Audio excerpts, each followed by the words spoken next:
اول صبح منتظر آسانسورم با یه چمدون آسانسورم رسید برم یه جای قشنگ وسط دل اروپا. در عین ناباوری هوا خیلی خوب شده بود توی مسکو، ولی امروز که میخوام مسافرت برم یکم داره برف میاد، رو ماشینا برف نشسته و جالبه. حالا اونجایی که میرم هواش خیلی بهتره، حالا میبینید خیلی گرم نیست، گفتم توی وسط اروپاست، ولی حالا کجاست رو بعدم میبینید. اما از اینجا گرمتره، فکر کنم 20 درجه میشه. الان اینجا تقریبا 0 درجه است، داره برف میاد. تعجب کردم، دیروز خیلی بهتر بود هوا، ولی خب روسیه است دیگه، همیشه شما رو سورپرایز میکنه اینجا.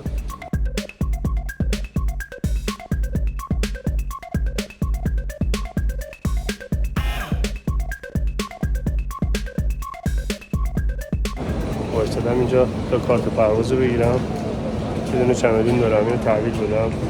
میتونستم یه قسمت بار با خودم ببرم، یعنی توی هواپیما تا 10 کیلو. اینا بسیار سنگین نیست، ولی اینو کولو پشتی دارم و دوربین موربینام تو اینه. گفتم دیگه با خودم اینا رو نبرم بالا دیگه، حوصله ندارم.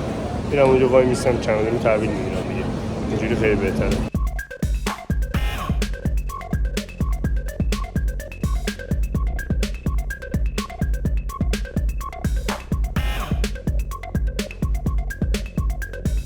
من رسیدم وسط قلب اروپا که گفتم، دارم با چمدونم میرم سمت تاکسی. یه تاکسی با چیز گرفتم، با گوشیم گرفتم که برم سمت جایی که اجاره کردم. هتل نگرفتم چون هتل من آشپزخونه لازم دارم معمولا، چون رژیمم خودم باید غذا درست کنم. هتل برم اذیت میشم دیگه، به خاطر همین یه آپارتمان گرفتم مثل همون هتل دیگه، چون اینجا جای توریستیه، به خاطر همین دیگه یه جوری دیزاینش و راحتیش و اینا مثل همون هتله که آشپزخونه هم داره، خودم راحتم دیگه. حالا میرم اونجا رو هم بهتون نشون میدم.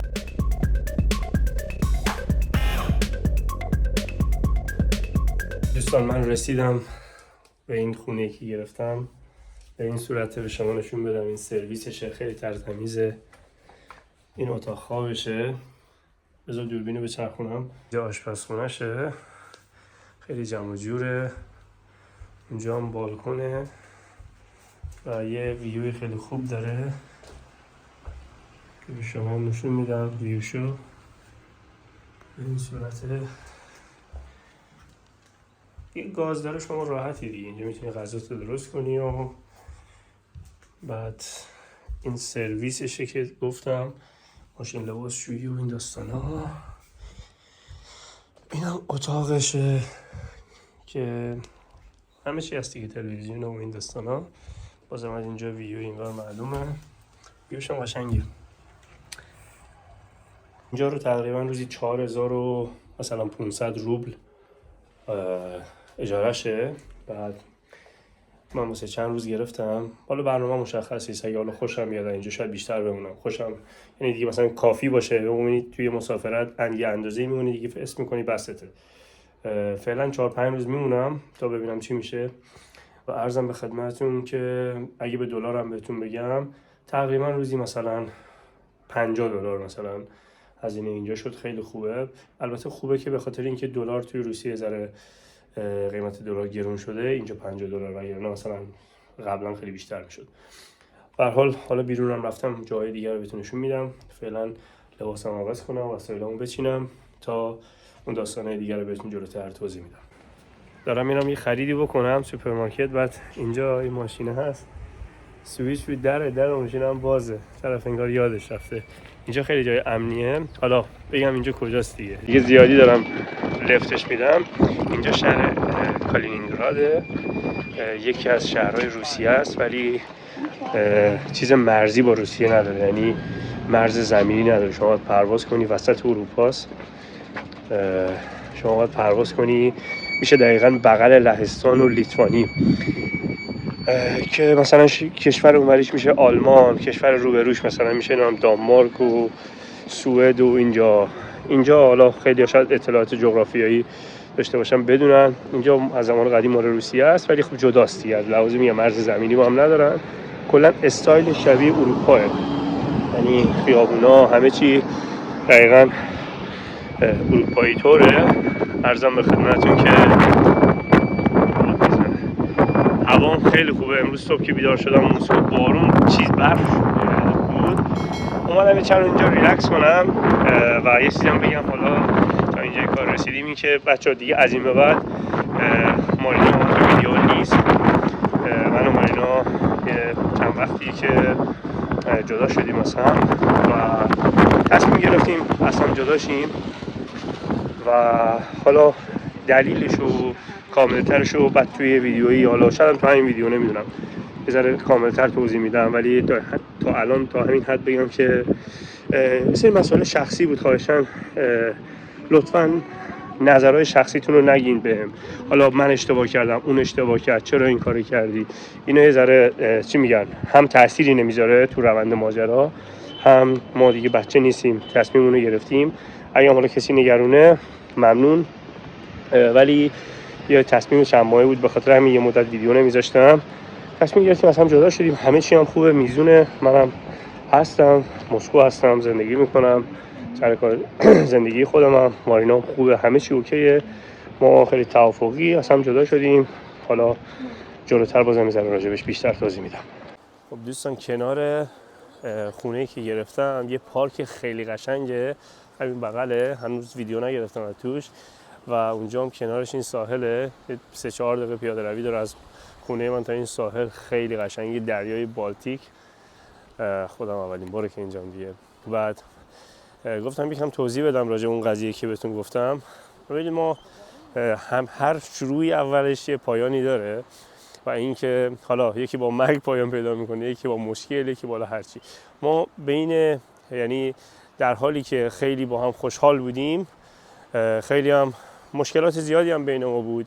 به هر حال این عادیه، تو هر رابطه، شما هم تو هر رابطه که هستید قطعا مشکلات زیادی هست، ما هم از این قاعده مستثنا نبودیم. بعد حالا نمیخوام دیتیلاشو فعلا توضیح بدم، دیگه به یه جایی رسیدیم که نمیتونستیم با هم ادامه بدیم دیگه. در عین حال که حالا من از سمت خودم صحبت میکنم، در عین حال که من خیلی دوستش داشتم این خانومو و همچنان در قلب من هست، ولی از یه طرفم نمیتونستم تحملش کنم، واسم سخت شده بود به خاطر حالا شرایطی که وجود داشت و تصمیم گرفتم که جدا شم و برم. البته چند بار تذکر دادم، چندین بار تو این 2 سال اخیر، که به یه جایی رسیدیم که دیگه نتونستیم همدیگه رو تحمل کنیم، که من 1-2 بار خواستم از خونه برم، حالا نذاشت. بعد خلاصه یکی از این شبا تصمیم گرفتم، وسایلمو جمع کردم و دیگه گفتم من دارم میرم. دیگه هر کاری هم کرد گفتم نه من میرم دیگه. رفتم از خونه بیرون و راستش اولش نرفته بودم که بخوام جدا شم. اولش رفتم که هم یک کوچولو اون استراحت کنه، هم یکم من استراحت کنم، شاید یکم با از هم فاصله بگیریم، همه چی، یعنی اون مشکلی که بینمون بود حل شه. متاسفانه رفتم، حالا حل نشد دیگه، مشکل بینمون حل نشد و اونم حالا فکر کرد. یه هفته تقریبا من تنها بودم، خونه یکی از دوستان بودم توی مسکو، یعنی خونه اضافه بود. خونه یکی از شاگردام چند تا خونه داره، یه دونه آپارتمانش داد به من، گفت تو هر موقع می‌خوای اینجا بمونی میتونی بمونی. منم اونجا بودم. بعد یه هفته باشه قرار گذاشتم، همدیگه رو دیدیم، صحبت کردیم. خیلی از دست من ناراحت بود، خیلی شاکی بود. من فکر می‌کردم مثلا برعکسه، ولی دوباره من دیگه دیدم اینجوریه، گفتم خب دیگه همونجوری باید تنها بمونیم تا ببینیم به کجا میکشه. دوباره یه 2 هفته بازم من نه پیامی دادم نه هیچی. بعد 2 هفته دوباره با هم یه قراری گذاشتیم، یه خورده بهتر بودیم، صحبت کردیم. هفته بعدش دوباره یه بار دیگه صحبت کردیم، خیلی شرایط بهتر بود. من دیگه گفتم خب امیدوار بودم که دوباره برگردیم، حالا مشکلاتمون رو حل کنیم. یه خورده هم اصلا فاصله داشتیم. حتی آخرین باری که قرار گذاشتیم با هم مثلا بردمش واسش کادو خریدم، بعد رفتیم ما هم رستوران غذا خوردیم، صحبت کردیم. بهش گفتم بریم تایلند، بلیت تایلند بخریم بریم اونجا، چون خیلی دوستش بریم تایلند. بعد گفتم بریم اونجا صحبت کنیم، اونجا هم بخوایم میتونیم مثلا جدا بمونیم. همه چی رو قبول کرد. بعد من قرار شد مثلا فرداش برم دنبال کار، حالا بلیت و این داستانا. فردا زنگ زدم، صبحش هم اوکی بود، گفت آره. یه دفعه غروب من داشتم کارا رو انجام میدادم، با حالا چند تا آژانس صحبت کرده بودم که بلیطو بگیرم. یه دفعه فردا غروب من تصمیم گرفتم با یکی از دوستان برم ترکیه و در حین نوآوری همینطور که من صحبت میکنم شما این اطراف اینجا بافتش کلا یه برای بازرگانی برم مثل اروپاست، یعنی دقیقاً وسط اروپاست. حالا منظور با اینکه روسیه است ولی مثل اروپاست. چقدر توریست اینجا زیاده.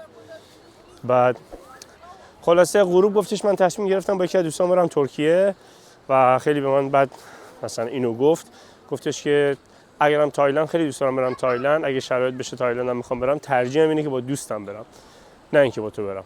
خب این حرف جالبی نیست واسه من، عین واقعیتم میگم، مثلا دلیلی ندارم مثلا چیزی رو بالا پایین کنم، چیزی که اتفاق افتاده رو میگم.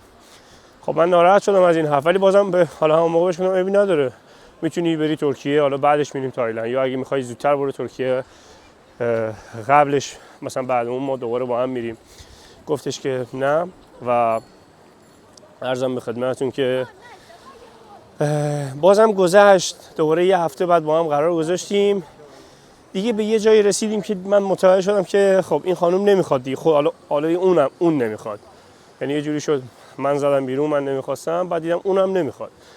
منم راستش توی شرایطی هستم که یعنی هم میخوام هم نمیخوام. خواستن من اینجوری به این دلیل بود که گفتم خب ما 5 سال رابطه داریم، رابطه رو به این راحتی خراب نکنم، یعنی به چیز احساسیش فکر میکردم، ولی علاوه نیاز داشتم به این خانوم و حالا چیزهای دیگه هیچ نیازی من به مارینا نداشتم.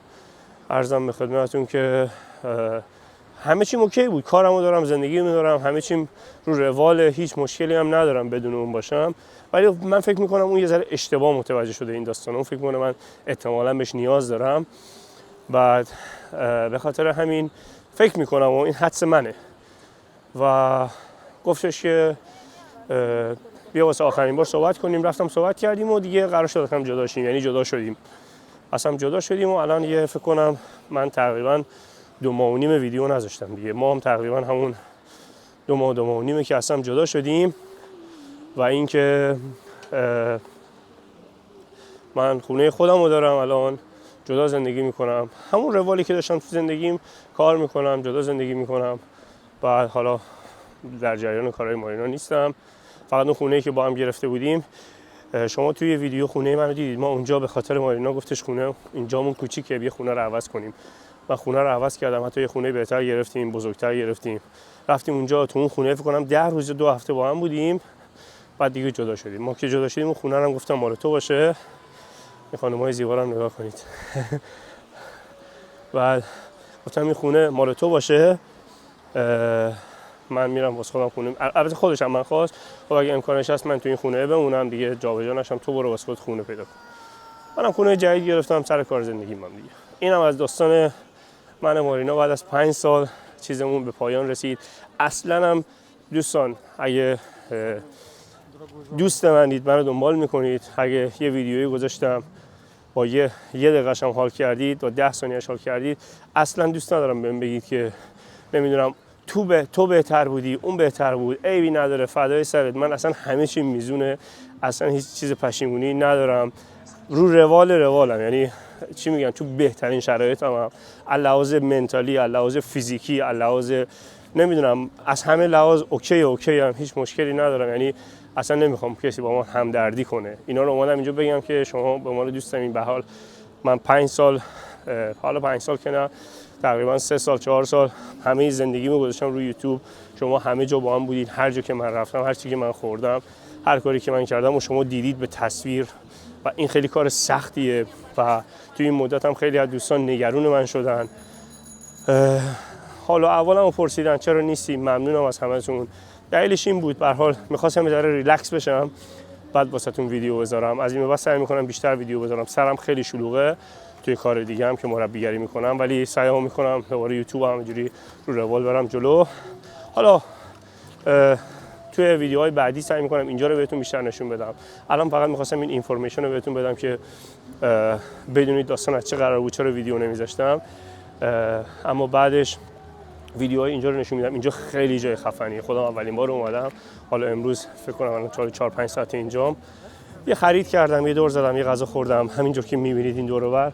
واقعا دریای بالتیک اینور، بافت اروپایی قدیمی اینور و مردم شاد پر از توریست اینجا رو بهتون نشون میدم، شما هم پارک کنید.